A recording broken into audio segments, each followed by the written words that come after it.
Morning everybody, Michael Batiste from the Elk Calling Academy. We are still here at the International Sportsman's Expo in the 2018 RMEF World Elk Calling Championships, and we're with Tom Desing from Mile High Note Game Calls. So, Tom, you had a good day yesterday in the preliminaries. You're now in the finals. Yeah. So, Final four. Nerves are hitting me a little bit, but what'd you think of the new format?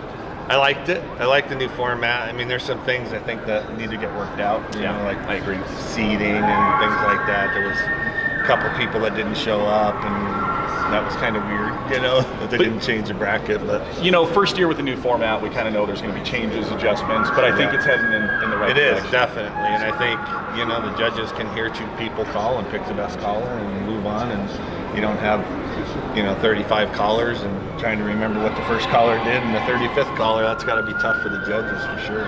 It's still tough no matter what, especially with some of those matchups yesterday. So. Oh, and the calling is just unbelievable.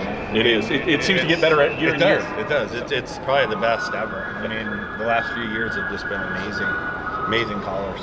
Okay, Mile High Note Game Calls. So tell us a little backstory about how it came about, how you started. Sure. So I've been elk hunting for over 30 years and used all the regular calls out on the market and everything. And as I've been participating in elk calling contests since 1990. I think I did my first Elk Foundation one, so I've been doing this a long time. And one of the things I really wanted to play with was just making my own calls for me to call in contests, you know. So bought a press, started making some calls about 5 or 6 years ago, I guess, and kind of got it dialed in as far as recipe goes, thickness of latex, the stretch of the latex. Just wanted to make flat calls, you know, no domes or anything on them at this point. And, you know, just really locked in a really good recipe for me. Right.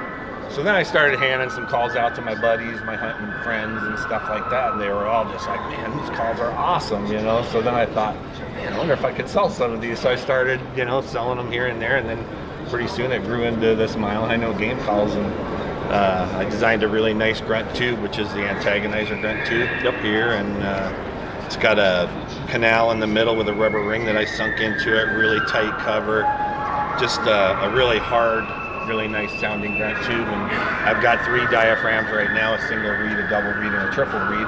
All of them have a different recipe, and I stretch the latex really tight. Right. So I know, you know, that's not for everybody, I know that. But what I find is I do a lot of elk calling classes like you do. Right. And what I'm finding is a lot of people, especially the people that haven't called before, my single reed is stretched really tight and it just reacts to the slightest little tongue pressure and air. So I'm getting people to make noise that never had been able to make noise before, you know.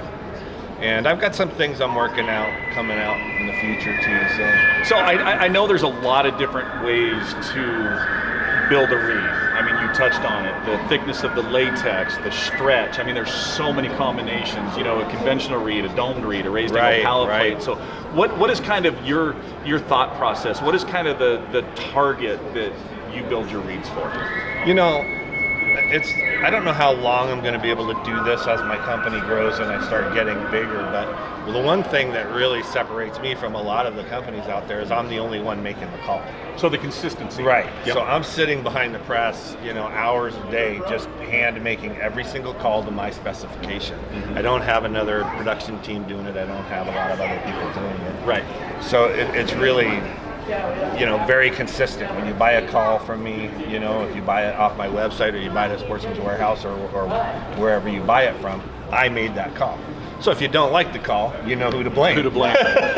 you know, I think the advantage of that hands-on is we've all been there with the production type calls where it's just pump them out. You buy 10 of them, and you might find 2 or 3 that are consistent. Right. But with you hand building them every single call, that consistency factor. So if people pick up 5 of your singles, all 5 of those are going to react the same. They're going to sound the same. The tuning of the reed is going to be the same. So, you know, and the antagonizer. I know it's a great tube. You sent me one a couple of years ago, and I think within 10 minutes of my hunting partner getting into camp, it all of a sudden left my tent and found its way into his trailer, and I've never seen it back. So I appreciate you sending me another one. Right. So now, where can people pick up your calls? They can buy them off of milehighnotegamecalls.com. Okay. Can also get them at Sportsman's Warehouse stores. And I'm in a lot of Colorado stores, but I'm in Sportsman's Warehouse pretty much in the West. So you can buy them in Salt Lake, you can buy them in New Mexico, you can buy them in Idaho. You can pretty much buy them in the West, wherever there's a Sportsman's Warehouse store. And then I'm in all kinds of archery shops, Shields. I'm in some of the Shields stores, and then Jack's Sporting Goods in Colorado. I also carry my calls. And I'll put a link down below to the website so you guys can just click on that and go check them out. So obviously the reeds work well up on stage, and they work well out in the field as well. So I do have the single, double, and triple at the house. I will be getting reviews done. I'm just kind of waiting for the snow to get done so I can, or get it gone, so I can get up in the mountains. And I really like to do these reviews outside so you guys can really hear what these reeds sound like out when you're going to be hunting. Inside, they definitely have a different tone, different ring to them. Right, yeah. So, yeah, sometimes the echoing of inside of a building, or even like my house, has good echo stuff upstairs, and I do all my classes downstairs, so sometimes I take guys upstairs and I go, well, bugle up here just once, and you'll see the difference, so they can hear, so you can really hear that echo. But sometimes that echo also doesn't sound as good too, especially when you're filming it on a phone or a camera. Absolutely. Well, I know we're getting close, so I know you've got to get prepped for the finals today, so appreciate you taking the time to meet with us. And check them out, guys, Mile High Note Game Calls. Stay tuned. We're going to do a little bit more filming while we're here. I know Elk 101 is going to be broadcasting the finals, so appreciate you guys tuning in. Thank you. Thank you. Thanks, Mike.